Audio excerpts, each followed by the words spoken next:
before then, I was a great person. Those who knew me then, they've seen me on television, on radio. I'll not speak much about what I was there. But I was at one point at the helm of trade unions and was a leader in a trade union that had well over 100,000 members who are government employees. And then because of some other things, I also got, when I resigned from the public service, I got closer to a very big business person. One of you in this church will give testimony to that. And I was, I can see she's around. I was head of maintenance, well over in a company that was, that is listed in BSC to the value of 1.5 billion. Yeah, she's there. She'll give testimony. I used to give her, you know, my maintenance deals, and she was doing very well in that. Then they came the test, which was, you know, even in the Bible, you know, when the greatest test is when somebody starts with a woman. When you want to kill a man, or to test a man, or to make a man array, the first sin in the Bible was the snake had to deal with a woman.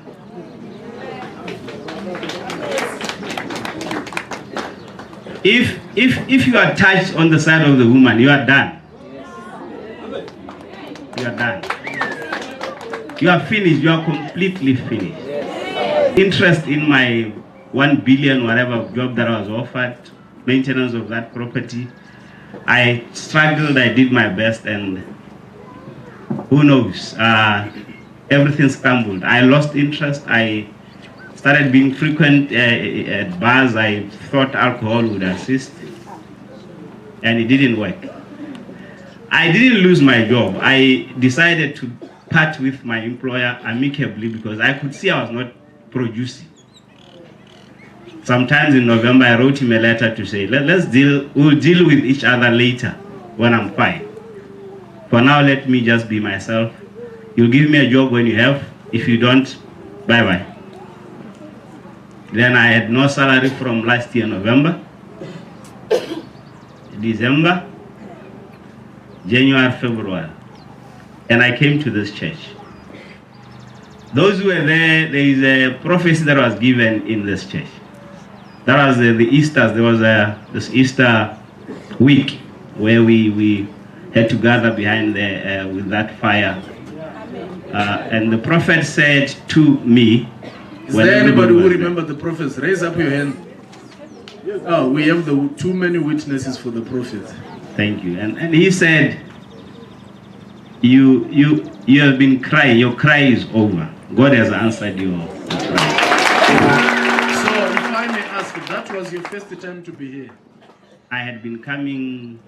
But that was your first time to be prophesied? That was my first time to be prophesied. Well, clap hands for our Lord and Savior. And then he didn't want to stop there. He said, something went wrong when you turned 25. Because that was around the time when I was at the height of everything at trade unions. And then he said, you were a great man, but something, the devil played your cards sometimes when you're 25 years old. That is where everything crumbled. But your cry is done. You are going to be a great man again. Amen. Thank you. If you have faith, you believe, but you still have your small questions. And after the prophecy, you come to church once, twice. You pray. Yeah, those who know me, they've seen my kids. They've been coming here. There's a small girl who prays quite well, because you know when divorce took away the most special person, then maybe God left me with the three most important great brains in those kids. So that is what we do. So then what happened? The prophet is not a man of his prophecy only, because I had to come back on one-on-one and now, you know, empty everything as it was. I had to go on detail on, you know, how life was, how I was going through the valley of the shadow of death. Because, you can't believe there is a point where I took the whole bottle of whiskey and threw it away. And I went to buy on shelf some pills, stress pills, and had them again on top. I was going to supervise a big project in Kenya, so I couldn't get there. Then I bought 6-pack of my Windhoek lager after the bottle and drank all of it again once. And then, fortunately, I got knocked off, pegged outside the road, and slept for the whole night.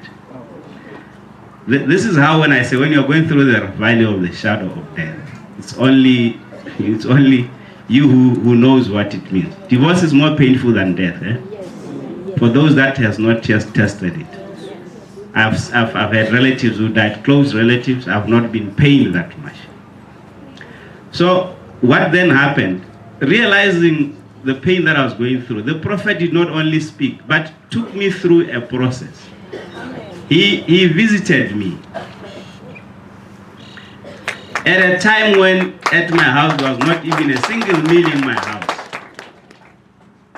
and ensured that at least there is bread on my house for the period that I was going through for the last 2 months.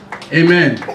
He did not only prophesy him, but he followed him home, knowing that as the Holy Spirit has showed me spiritually, physically, if we can just prophesy people that you are suffering and just leave them, we are not solving anything. But he followed and made sure that he has food on his table. But they were not friends. What kind of love? They call it what? Agape love.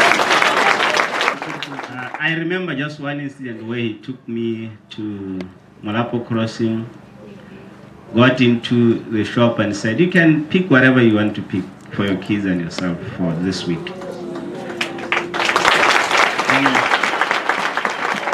And imagine, I didn't know how much he had in his pocket, so I was quite skeptical. How many items should I pick? But, knowing the most important things, if you have managed to survive with only meal and salt and soup, so that was a chance for me to pick whatever that I had not eaten for the last 3 months. So I went for the right stuff, and I just picked and say, maybe I'm picking too much, but let me just pick the last one, and I did. And there I went to the teller, he paid. Not that he had money, I could see he opened his wallet. I think it was one of his last notes in the wallet. Wow. And whatever that I picked was just about to finish what he had in his pocket. I don't know, maybe he had hidden some of it somewhere. Then I was called on a weekend by this very big company that we had done deals with while I was at trade unions for an interview to manage one of their big regions.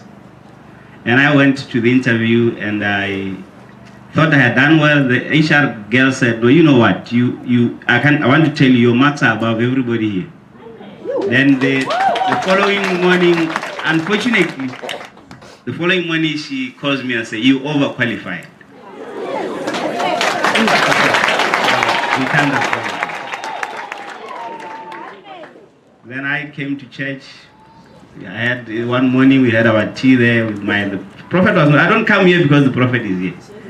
Just came here, we had our tea, our meal in the church, and one morning after that disappointment, and I sat down there and then went back home, waiting for my kids to come back, because now as a maid, I was ensuring that I wait for my kids to come back, whatever that is there I cook, and then I do the washing. I couldn't even afford a maid. So the same company the following week calls me and say, we told you overqualified.